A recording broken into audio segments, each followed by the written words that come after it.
Coming up on this edition of MHS Rewind, we'll take a closer look at how the new Artesian Hour will work next year, and we'll take a look back at the MHS Dance Marathon. And in sports, we'll have highlights from girls tennis and boys golf. Good morning, MHS. I'm Claudia Willis. And I'm Claire Piney. We'll have all that and more coming up on this edition of MHS Rewind. We could do this all night.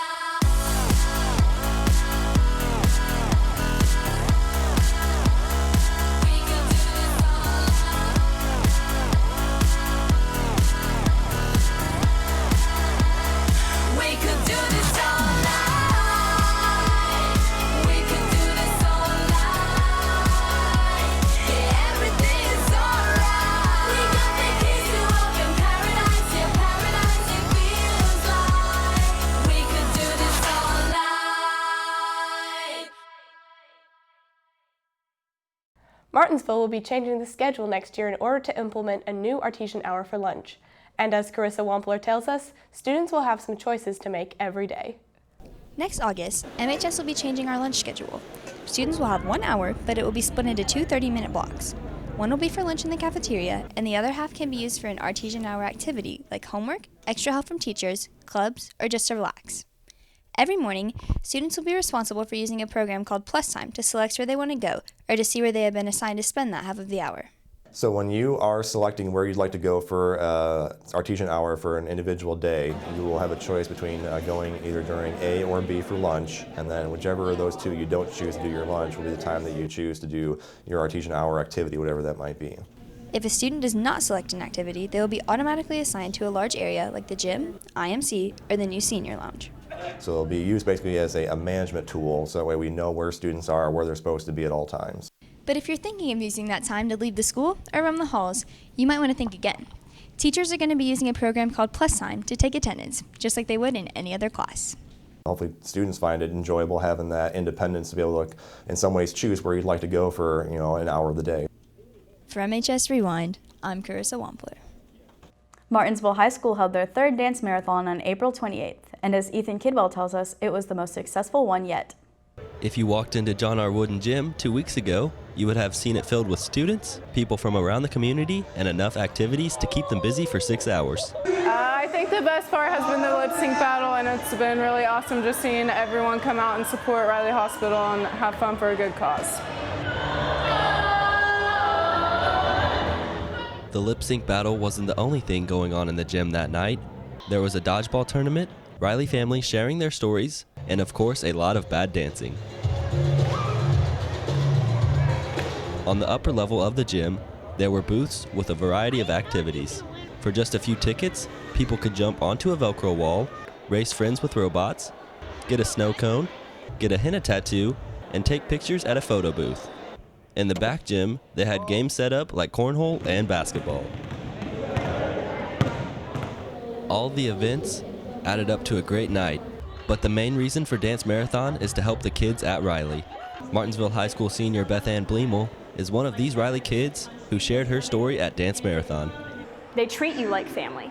It's not necessarily a hospital. They actually have a heart and they care about their patients and the families of those patients, and they want to make sure everybody's comfortable. Martinsville's goal this year was $15,000, but in the end, they blew it out of the water, raising over $19,000 for the kids at Riley. It's a fun night for sure, but to realize the good that we're doing for people in need is it's a pretty amazing feeling. So, yeah, it was a tremendous success. If you have any questions, stop by Mr. Beck's room, 227, and listen for announcements for upcoming meetings. For MHS Rewind, I'm Ethan Kidwell. The MHS Thespians introduced a new modern play this weekend. Nick Holmes has a preview. This year's thespian production is called Almost Maine. The production is a series of smaller stories that are stitched together to make one big play. Gianni Adams is a senior this year, and she says it's a lot different from past productions.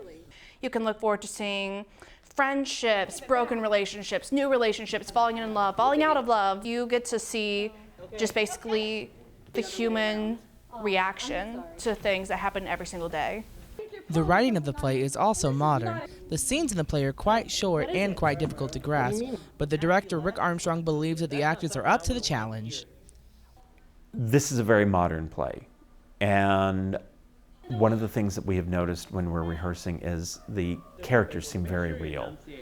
The dialogue is very real. It's as though two people were talking and someone just wrote it down. Armstrong says the connection between the cast and their characters is binding.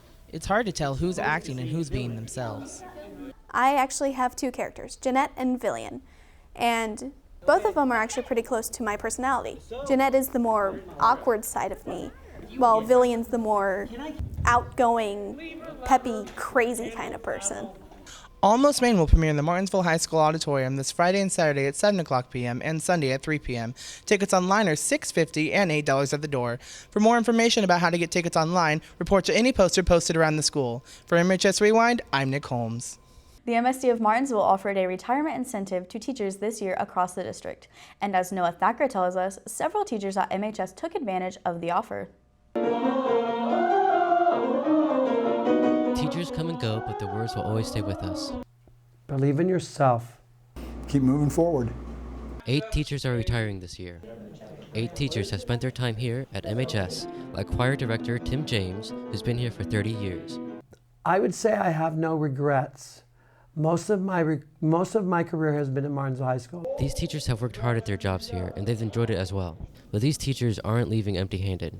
Carl Wagner, an English teacher who has been here for 30 years, is taking his memories with him. You know, I've loved it here, and I love teaching, and I think that's one reason why I've decided to retire. And again, that sounds a little bit nuts, but I'd much rather go out on top missing it than not wanting to be here. Donna McCall, a special ed teacher who's been here for 33 years, has some nice plans for retirement. Probably hang out with my kids and chaperone, volunteer, do some volunteer work. Nancy Hobble is retiring from the IMC. Robert Osmondson and John Cox are both retiring from the science department. Keith Buteau is retiring from being a PE teacher after 41 years. And Matt Hankins is leaving behind the business department. For MHS Rewind, I'm Noah Thacker. The girls' tennis team had a fantastic match a few weeks ago. Mackenzie Meyer has the story. The girls' tennis team pulled off another victory against the Indian Creek Braves 2 weeks ago. The V-Way sisters led the way, winning all 3 of their matches. Head coach Brooke Boyd said the singles played like they usually do. They were on their game. They didn't let up. They didn't really lose focus, so that was exciting to see everyone really doing well tonight. Zoe says her opponent kept her on her feet with her serving skills, but the #1 singles player managed to come out on top, 6-2, 6-1. I think I just kept my self collected in the cold weather, really windy, make sure I keep my balls in, not too close to the lines, and just carry the point through. Maggie also easily won in 2 sets against her Indian Creek opponent at #2 singles. I think I played pretty well. I think I did a good job taking away her time and catching her off balance to take advantage of the shorter balls. Sophomore Allie won against her opponent 6-0, 6-1 at #3 singles. I think I played pretty well. I mean, I can always play better, and there's always room for improvement, but overall I attack the ball. In doubles, Allie Wilt and Carissa Wampler won in 3 sets. Overall, everyone played fantastic. I feel like doubles had some new arrangements tonight, but I overall felt like they had really good moments, really shining moments. The girls' next match is tonight at home against the Perry Meridian Falcons. For MHS Rewind, I'm Mackenzie Meyer. The team also finished 3rd in the Mid-State Conference meet, and Allie V-Way won the title at #3 singles. The boys' golf team took to the course last Tuesday at Foxcliff in less than ideal conditions, but still came away with the win. Sydney Zala has the highlights.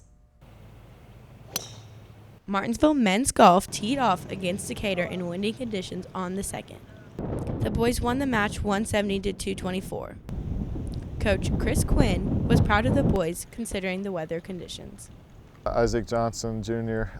Shot his best round of the year tonight with a 38, which was, it may be his best round that he's had here in high school. I'm really starting to strike the ball a lot better and putt much better than what I have been. So it's a lot of room for improvement still, but it's definitely going in the right direction. Trance Bailing had the 2nd lowest score for the Arties with a 42. Although the Arties came out on top, Luke Ferguson and Zane Spangler weren't happy with their performances and see room for improvement. Ferguson said he didn't play as well as he has in his past couple matches. I could have just played my game instead of trying to do stupid stuff. I was trying to shape the ball too much instead of just hitting the shots that I needed to score. Spangler says he chipped well but didn't put it together. I could have just overall hit the ball better and just made contact overall better instead of launching it all angles. The boys will be back in action May 18th against Cloverdale at home. For MHS Rewind, I'm Sydney Zala. The Artesian baseball team plays at home tonight. The softball team hosts the May Classic tomorrow, and the track teams will compete in sectionals next week. And just a quick reminder that the MHS dance team auditions are next Wednesday, Thursday, and Friday from 3 to 5 p.m. That does it for the last edition of MHS Rewind. For Claudia Willis and the rest of the 4th period broadcasting class, I'm Claire Piney.